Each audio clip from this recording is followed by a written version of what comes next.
जय श्री कृष्ण, जय राधे राधे। कैसे हो दोस्तों?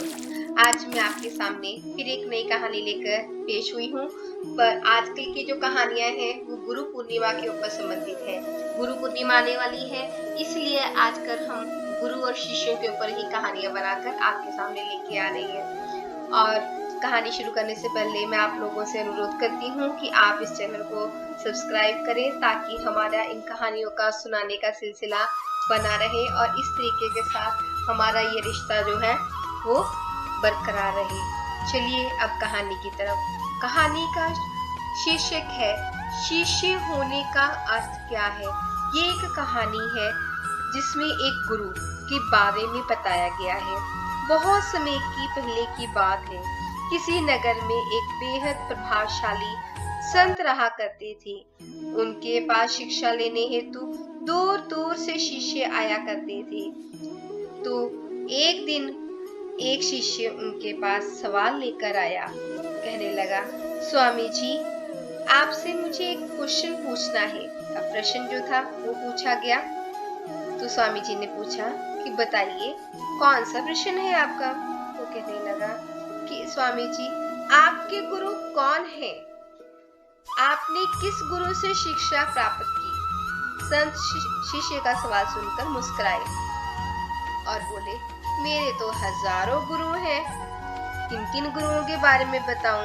अगर मैं गिनाने बैठ जाऊंगा तो शायद महीनों लग जाएंगे। लेकिन फिर भी मैं अपने गुरुओं के बारे में तुम्हें नहीं बता सकूंगा। पर फिर भी मैं तुम्हें तीन मुश्किल से जो मेन जो गुरु है तीन, उनके बारे में आपसे जरूर बताऊंगा। वो बताना शुरू करते हैं कि एक बारी वो अकेले बैठे हुए थे, तो उनको सबसे पहला गुरु एक चोर के रूप में मिला। एक बार वो रास्ते में से जा रहे थे, तब वो अपना एक रास्ता भटक गए और दूर एक गांव में पहुंच गए।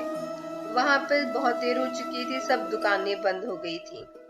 लेकिन आखिरकार मुझे एक आदमी मिल ही गया जो दीवार पर सेन लगाकर कुछ चढ़ने की कोशिश कर रहा था या कुछ तोड़ने की कोशिश कर रहा था। मुझे सही तरीके के साथ मालूम नहीं हुआ कि वो क्या कर रहा है। मैंने उससे पूछा कि आप कौन हैं? तो वो कहता है कि मैं एक चोर हूँ। तो मैंने उससे पूछा कि मैं कहाँ ठहर सकता हूँ? वह बोला, आधी रात तो हो गई है, अब आपको कहीं सा आसरा तो मिलने से मुश्किल है। तो लेकिन अगर आप चाहें तो मेरे साथ आज रात ठहर सकते हैं। पर याद रहे कि मैं एक चोर हूँ, और अगर एक चोर के साथ रहने में आपको कोई परेशानी नहीं होगी तो आप मेरे साथ रह सकते हैं। वे इतना प्यारा आदमी था कि मैं उनके साथ एक रात की जगह पर एक महीने तक रह गया और उसको रोज के रोज देखा करता कि वो कैसे काम करता, क्या कहाँ जाता। वो इतना अच्छा था कि वो हर रात मुझसे यही कहता कि मैं अपने काम पर जाता हूँ, आप आराम करो और प्रार्थना करो। जब वह काम से आता तो मैं पूछता कि भाई आज कुछ मिला तुम्हें? तो वह कहता, आज तो कुछ नहीं मिला, पर भगवान ने चाहा तो जल्द ही कुछ जरूर मिलेगा। वह कभी निराश और उदास नहीं होता था और हमेशा मस्त रहता था। कुछ दिन मैं उसके पास रहा और फिर धन्यवाद करके वापस आ गया।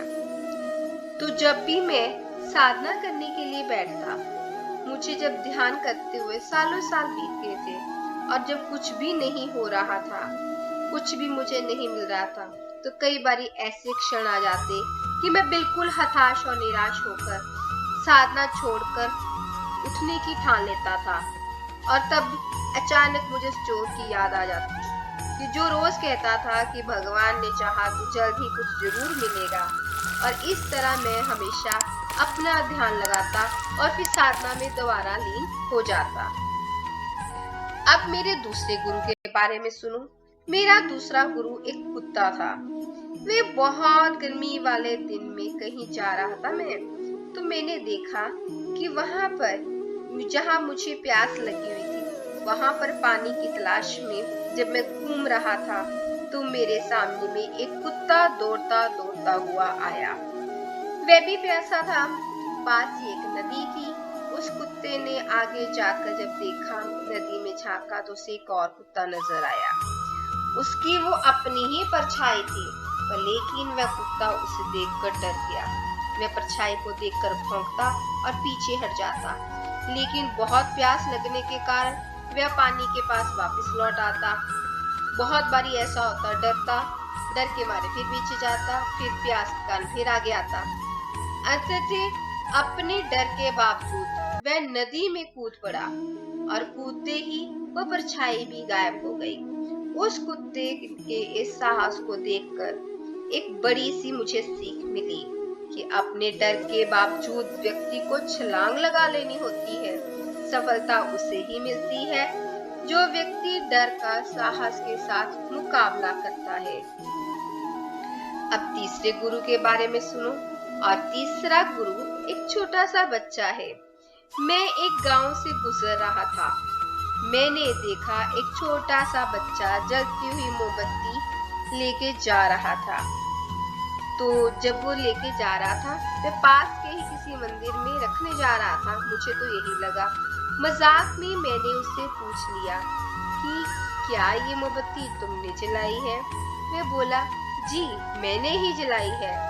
तो मैंने उससे कहा कि एक ही क्षण था कि जब वह मोमबत्ती बुझी हुई थी, और फिर एक क्षण आया कि जब मोमबत्ती जल गई। क्या तुम मुझे वह स्रोत दिखा सकते हो कि जिससे जहां पर वह ज्योति आई है, ये ज्योति कहाँ से आई है, कैसे जली? तो वह बच्चा बहुत तेज सा वो हंस पड़ा, पर हंसता हुआ मोमबत्ती को फूंक मारकर बुझाते हुए बोला, अब आपने ज्योति को जाते हुए देखा है ना, वह कहाँ गई? आप ही पहले मुझे ये बता दीजिए। तो मेरा अहंकार चकनाचूर हो गया। मेरा ज्ञान जाता ही रहा और उस क्षण मुझे अपनी मूर्खता का एहसास हुआ। तब से मेरे कोरे ज्ञान से हाथ धो लिए। तो मित्रों, शिष्य होने का अर्थ क्या है? शिष्य होने का अर्थ है पूरे अस्तित्व के प्रति खुले होना, हर समय हर ओर से सीखने को तैयार रहना। कभी किसी की बात का बुरा नहीं मानना चाहिए। किसी भी इंसान की कही हुई बात को ठंडे दिमाग से एकांत में सोचना चाहिए और अध्ययन करना चाहिए कि उसने क्या क्या कहा और क्यों कहा। तब उसकी कही हुई बातों से अपनी ही की हुई गलतियों को समझें और अपनी कमियों को भी दूर करें। जीवन का हर क्षण हमें कुछ न कुछ सीखने का मौका देता है।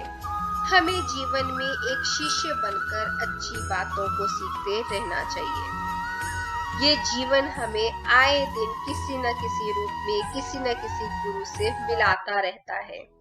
ये हम पर निर्भर करता है कि हम उस संत की तरह एक शिष्य बनकर उस गुरु से मिलने वाली शिक्षा को ग्रहण करें। और अगर अच्छी बातें मिल जाए तो उस बात का जवाब ही क्या। गुरु बिना भव तरही न कोई, जो बरचे संकर सम कोई। तो आप भी ये सुनकर धन्य हो जाएंगे भी इन 3 गुरुओं की एक ही प्रेरणा कहानी जो है कैसी लगी आपको, तो वो कमेंट करके हमें जरूर बताइएगा। जय श्री कृष्ण, जय राधे राधे। भगवान जी की कृपा आपके पास बनी रहे और आप हमेशा अच्छे अच्छे गुरुओं की संगत करते रहें। जय श्री कृष्ण, जय राधे राधे।